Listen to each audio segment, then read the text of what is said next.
गणेश विसर्जनाच्या मिरवणुकीमध्ये पूर्णानगर येथे दगडफेक झाली आणि अचलपूर येथे सुद्धा काल रात्री दगडफेक झाली।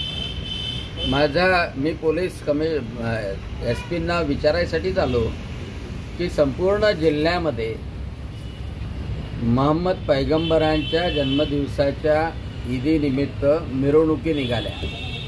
कोणत्याही हिंदूंनी दगडफेक केली नाही, उलट हिंदू नेते तर सहभागी झाले, ईदेच्या शुभेच्छाही दिल्या।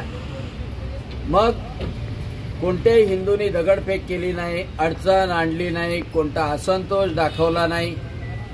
मग श्री गणेशाच्या विसर्जनाच्या मिरवणुकीमध्ये काही कारण नसताना पूर्णानगरमध्ये दगडफेक का झाली, अचलपूरमध्ये तर दगडफेक झाली आणि एवढंच नाही तर दगडफेक करून पूर्ण दंगल करण्याची तयारी, म्हणजे पूर्ण शस्त्रास्त्र, तिखटाचं पाणी सगळं लोकांनी पाहिलं डोळ्यांनी।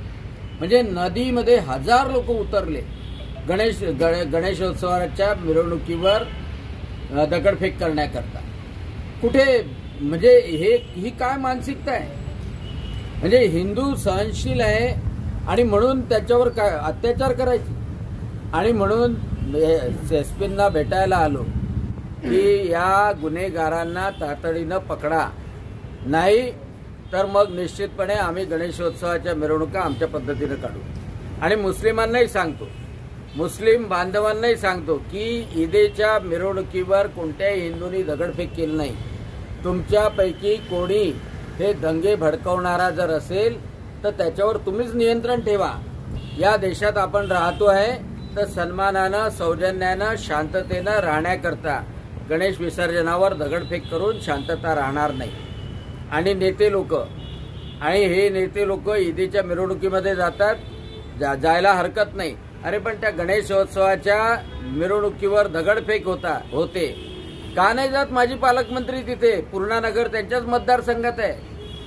त्या पोराला मारहाण झाली, यशोमती ठाकूर काय फक्त त्यांच्यासाठीच आहे का गणेशोत्सवाच्या मिरवणुकीवर दगडफेक झाल्यानंतर का नाही जात?